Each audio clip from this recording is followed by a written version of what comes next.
Hey, you'd better stay okay. Tell drugs to go away and drink responsibly or not at all. I mean, trust me, you don't need the drama in your life that a drunken you causes. But this video isn't for life lessons, it's for clickbait. And you know what that means. It means this video has to actually earn that click that it baited. So before you go, I'm serious. There are references to drugs and alcohol in Pokemon, but not what you think. Well, maybe. Maybe you know these already. But you'll have to wait and find out, won't you? So let's start off by going over what drugs and alcohol means in this case. You know, the bad stuff, like non-medicinally prescribed drugs. Man, it would sure be extreme clickbait if I just said, ha, potions are a drug because they're medicine and you could call medicine drugs. Haha. While technically correct, it's like the turtle thing. All tortoises are turtles, but not all turtles are tortoises. Just like how all medicines are drugs, but not all drugs are medicine.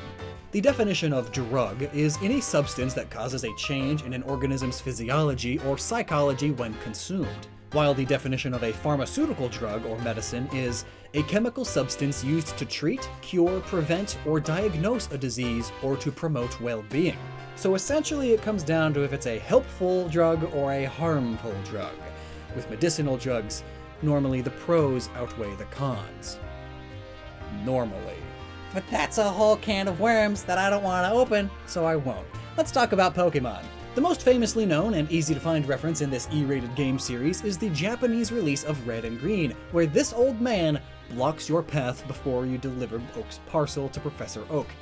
Well, this man's drunk. Passed out drunk, in fact, so sloshed up on fermented berry juice or something that he's fallen completely over. But in the English version of the game, they changed this to, he's just grumpy and refuses to move because he hasn't had his morning coffee yet. How compelling. Though interestingly enough, both of these issues are solved by him having his coffee. To wake him up, or to sober him up. But fun fact, coffee doesn't help you sober up. It's more or less just a way to make you stop getting more tired, giving you a feeling of alertness, so now you're just drunk and more alert. A terrible combo, really. You're still way impaired and shouldn't operate any vehicles. There are so many warnings about mixing high amounts of caffeine with alcohol because it masks the impairment. It causes so much heart stuff too. It's much more deadly than alcohol on its own, so usually don't use coffee or an energy drink to sober yourself up, because it doesn't. But anyways, in Gen 2 and the Heart Gold Soul Silver remakes in Gen 4, they kept it changed to coffee in the West. Which kind of sucks, because, you know, kids, they gotta learn. It's reality. But anyway, in the Gen 2 game, he mentions that he's wired on espresso.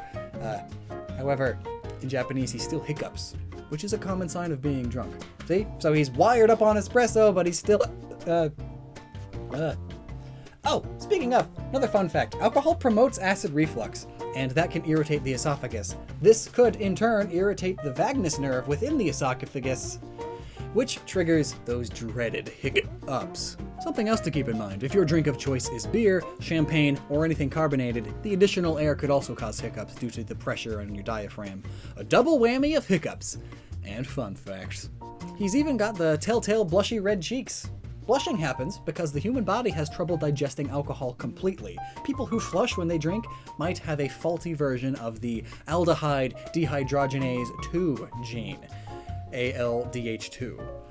It's an enzyme in your body that helps break down a substance in alcohol called acetaldehyde, and too much acetaldehyde may cause a red face. We're learning so much here with these fun facts, and we're still only on number 1. So, we have an old man that everybody knows is just an old drunk who just teaches this kid that he just met how to put creatures in balls. How lovely. But what about all those other references? The ones that Google doesn't give you easily when you research Pokemon drug. Trust me, I Googled it. It's harder than you'd think. One major drug that gets overlooked is the performance-enhancing drug R. It's the source of the main conflict during the Detective Pikachu game and movie. And this movie didn't really hold any punches. I mean, there's a straight-up cocaine joke. You know, the snorting things and stuff. When Tim is explaining that he inhaled some stuff and it made him go crazy. It's me. It's that stuff that I put up my nose. Not like that. Haha, drugs!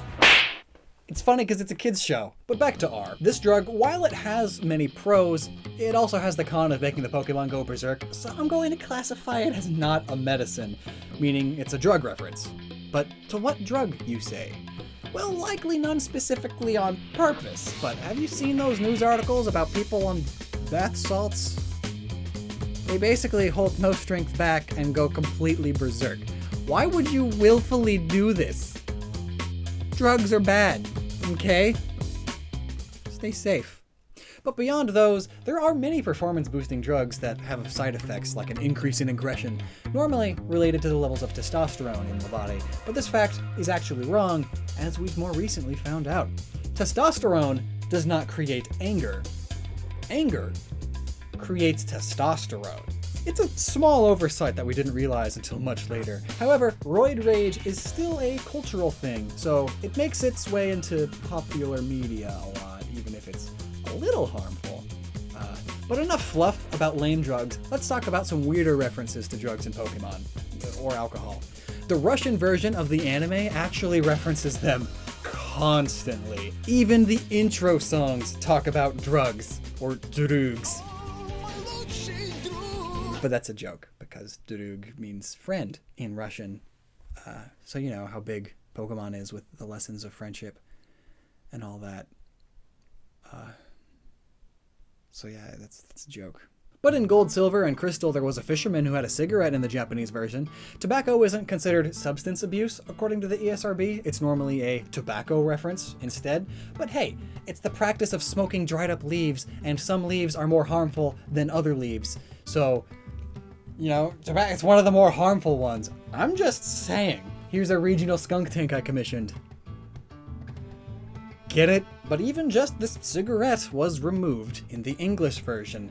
But let's talk more about the anime. I mean, it's filled with small references to adult themes, which makes for a good kid show. Enough jokes to keep the parents entertained and all, but tame enough to not make them mad about the subject matter.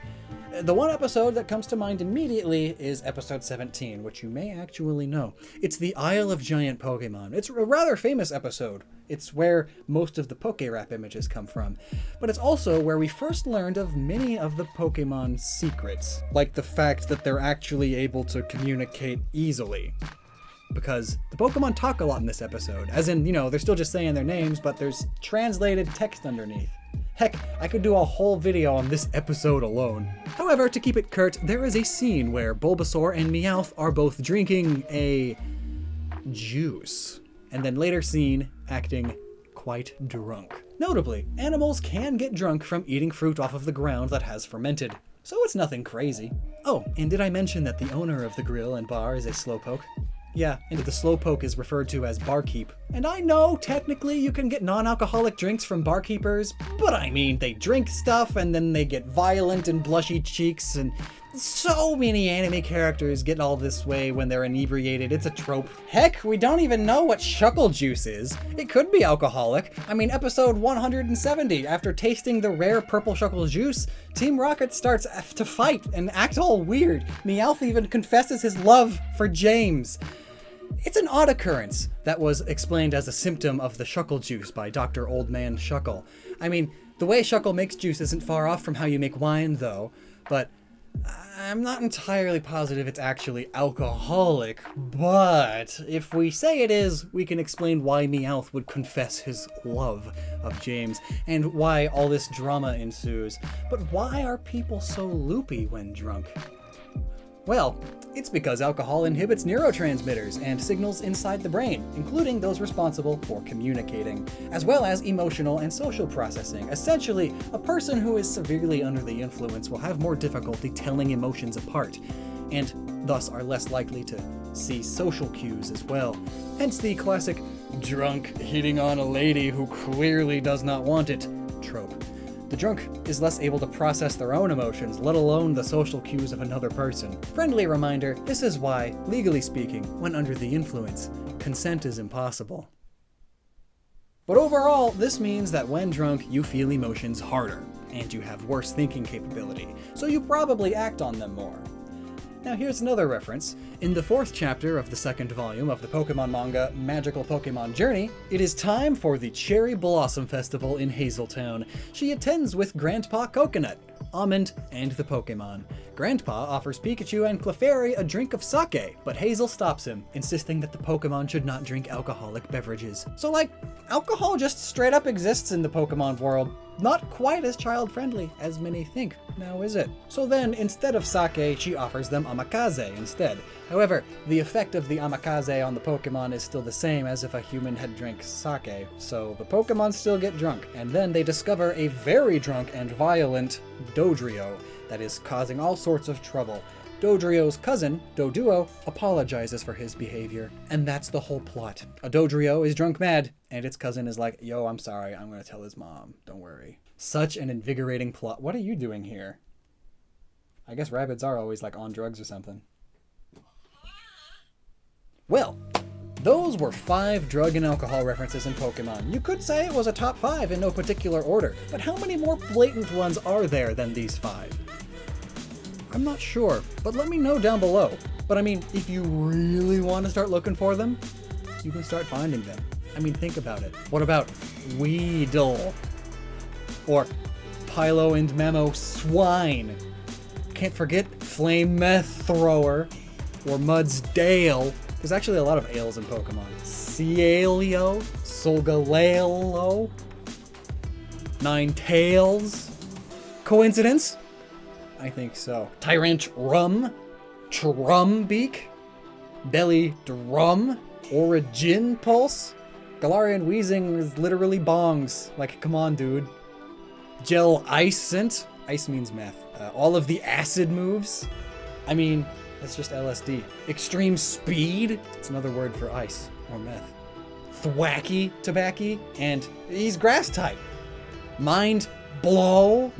Okay, well, my mind is blown out of the water with how great I am at looking at a perfectly good E-rated game and finding all of these references to drugs and alcohol. But let's stop kidding ourselves here. Everything is drugs. Caffeine is technically a drug. Love is a drug too. So is like pretty much just anything. Thus, these videos are drugs. Let's just hope they get classified as a pharmaceutical drug and not one of those ones at war with the US government. Like I am apparently. American trader, woot woot, sweet. Never stop using your noggin.